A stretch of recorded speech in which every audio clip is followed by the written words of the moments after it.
ನಮ್ಮ ಆಫೀಸಲ್ಲಿ ತುಂಬ ಜನ ಕಾಫಿ ಎಡಿಕ್ಟ್ಸ್ ಇರೋದ್ರಿಂದ ನಾವು ಅಗಾರೋ ಅವರ ಪ್ರಾಡಕ್ಟ್ ಯೂಸ್ ಮಾಡಿ ಮಾಡಿ ಮಾಡಿ ಸಖತ್ ಇಷ್ಟ ಆಗಿ ನಾವೀಗ ಅಗಾರೋ ಇಂಪೀರಿಯಲ್ ಎಕ್ಸ್ಪ್ರೆಸೋ ಕಾಫಿ ಮೇಕರ್ ಕೂಡ ತಂದಿದ್ದೀವಿ. ಸೊ ಅದರಲ್ಲಿ ಎಲ್ರಿಗೆ ಕಾಫಿ ಮಾಡೋಣ ಬನ್ನಿ.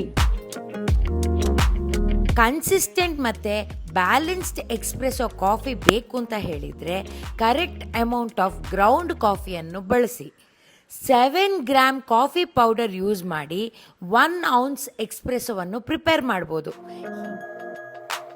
ಅಗಾರೋಸ್ grand coffee grinder maximum fill ಮಾಡಿದ್ದೀವಿ.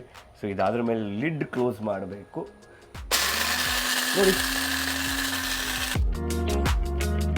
ಬೇರೆ ಬೇರೆ ಥರದ ಕಾಫಿ ಮಾಡಲಿಕ್ಕೆ ಇದರಲ್ಲಿ ಫೋಮ್ ಲೆವೆಲ್ ಮತ್ತು ಸ್ಟೀಮ್ ಲೆವೆಲನ್ನು ಅಡ್ಜಸ್ಟ್ ಮಾಡ್ಕೊಳ್ಬೋದು. ಇಲ್ಲಿರುವ 360 degree rotating stainless steel frothing wand ತುಂಬ ಕನ್ವೀನಿಯೆಂಟ್ ಆಗಿ ಯೂಸ್ ಕೂಡ ಮಾಡ್ಬೋದು. ಒಂದು ಥರ್ಮೋಸ್ಟಾಟ್ ನೀರಿಗಾದ್ರೆ ಇನ್ನೊಂದು ಥರ್ಮೋಸ್ಟಾಟ್ ಹಾಲಿಗೆ. ಇದರಲ್ಲಿರೋ ಅನಲಾಗ್ ಡಯಲ್ ಥರ್ಮೋಮೀಟರ್ ಇಂದ ನಿಮ್ಮ ಕಾಫಿ ಎಕ್ಸ್ಟ್ರಾಕ್ಷನ್ ನ ಟೆಂಪರೇಚರ್ ಕೂಡ ನೀವು ಕಂಟ್ರೋಲ್ ಮಾಡ್ಕೊಬಹುದು. 1100 ವ್ಯಾಟ್ಸ್ ಜೊತೆ 15 bars ಹೈ ಪ್ರೆಷರ್ ಇರೋದ್ರಿಂದ ನಿಮ್ಮ espresso more fragrant and rich in cream, stable extraction ಕೂಡ ಆಗಿರುತ್ತೆ.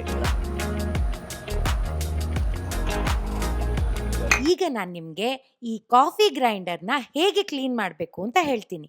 ನೀವು ಪ್ರತಿ ಸರ್ತಿನೂ ಯೂಸ್ ಮಾಡಿದ್ಮೇಲೆ ಇದನ್ನು ಒಂದು ವೆಟ್ ಕ್ಲಾತಲ್ಲಿ ನೀಟಾಗಿ ಕ್ಲೀನ್ ಮಾಡ್ಕೊಳ್ಳಿ. ಇದರ ಕ್ಯಾಪನ್ನು ನೀವು ರನ್ನಿಂಗ್ ವಾಟರಲ್ಲಿ ಕ್ಲೀನ್ ಮಾಡ್ಕೊಳ್ಬೋದು. ಈ ಕಾಫಿ ಮೇಕರ್ನ ಬಾಡಿ ಸ್ಟೇನ್ಲೆಸ್ ಸ್ಟೀಲಿಂದ ಮಾಡಿದೆ, ಹಾಗೆ ಇದರ ಡಿಸೈನ್ ಸಖತ್ ಎಲಿಗೆಂಟ್ ಆಗಿದೆ. ಅಗಾರೋ ಅವರ ಕಾಫಿ ಮೇಕರ್ ನಿಮಗೂ ಬೇಕಾದಲ್ಲಿ ಡಿಸ್ಕ್ರಿಪ್ಷನ್ ಅಲ್ಲಿ ಲಿಂಕ್ ಹಾಕಿದೀವಿ. ಆ ಲಿಂಕ್ ಮೇಲೆ ಕ್ಲಿಕ್ ಮಾಡಿ ಈ ಅಗಾರೋ ಪ್ರಾಡಕ್ಟ್ ನ ನೀವು ಬೈ ಮಾಡಿ. Okay then see you, by.